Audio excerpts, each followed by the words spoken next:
Hello everyone, my name is Jack and this is the second video in my dividend income series where I'm just tracking how my portfolio is doing, how much I'm getting paid in dividends, and I want this video to be hopefully an inspiration to people or just a reason to start a dividend account, because many years in the future you'll be thankful that you have this passive income source. You just got to invest consistently and not even a lot of money, and will really help you in the future. So let's just start off by saying how well my account's doing.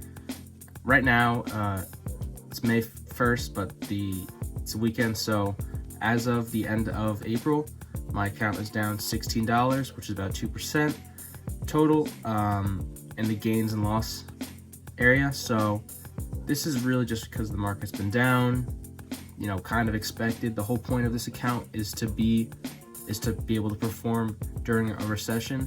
So this is okay. It's okay that the market's down. I'm accumulating. I'm getting dividend payments.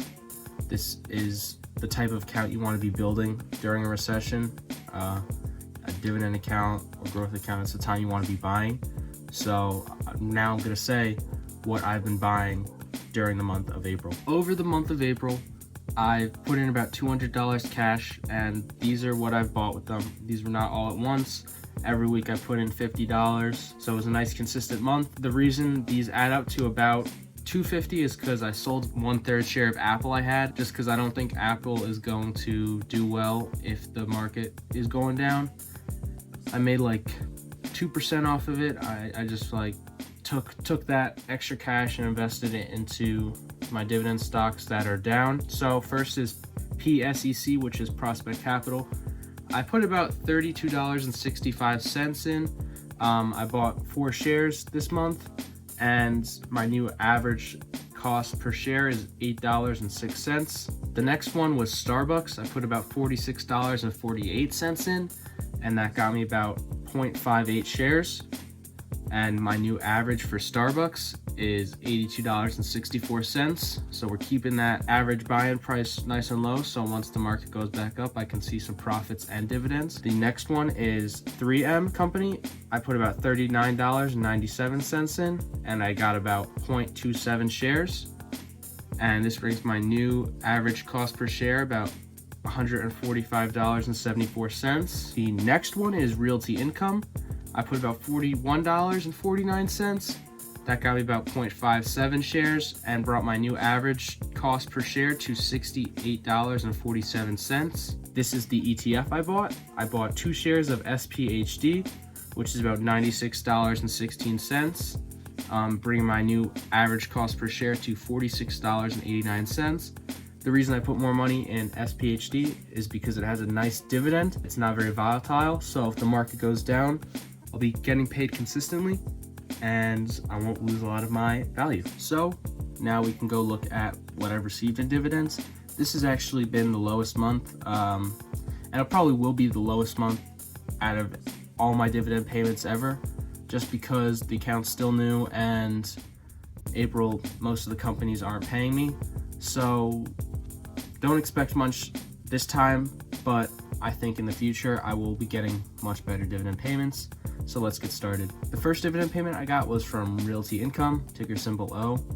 I got 25 cents from them, and this is a monthly payment, so I'm getting this every month. This is very consistent.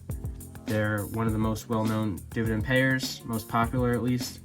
And yeah, reinvested the dividend, got a little bit of a share, nothing much, but I'm happy I'm getting this every month. I hope to build this, so I'll be getting much better payments in the future every month. My second dividend payment was Prospect Capital. I got 18 cents. Also not a lot, but this is also another monthly payer, so I'm getting this every month. A little less than Realty Income, but still something, and hopefully this grows to a nice sum in the future. Once again, I'm excited that I will be having nice monthly payments in the future. And my last dividend payment was from SPHD, which is the ETF I bought 2 shares of this month. I got 43 cents. This is also a monthly paying ETF, so I'll be getting nice payments monthly. I'm really happy with this position. I hope to accumulate more. It's safe, it's not gonna move, and it's just gonna pay me consistently. So those are the only 3 payments I got this month, but That's okay. April was a slow month. Now I'm just going to go over the stocks that I expect payments from next month in May. Now I'm going to go over the dividend stocks I'm going to get paid in May. I'm using the Dividend Tracker. It's a website that tracks your dividends. It's very useful to organize my dividend payments. I'll leave a link in the description. I'm using the free version right now, and I'm very happy with it. So I'm just going to tell you what stocks are going to pay me. The first one is O, Realty Income. I'm going to get 37 cents about next month, which is a little, just take all these numbers with a grain of salt because they're not all 100% accurate, but they're close enough. So 37 cents is what I'm looking for in Realty Income next month. Prospect Capital is supposed to give me 42 cents, which also seems a little high. So let's just say I'm going to get paid from these companies. Starbucks is going to pay me. This will be my first Starbucks dividend. This is a company I've been accumulating a lot of because it's been down so much. This is a quarterly payer. I'm excited to get my first dividend payment from it. The next one is SPHD. This is the monthly ETF I have. It's the non-volatile one, so it doesn't move a lot and it pays consistent dividends.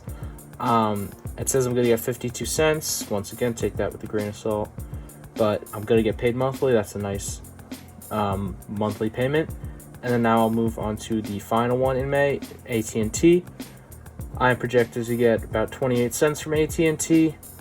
I do plan on actually selling this stock next month. I'm just going to wait till after I get paid my dividend.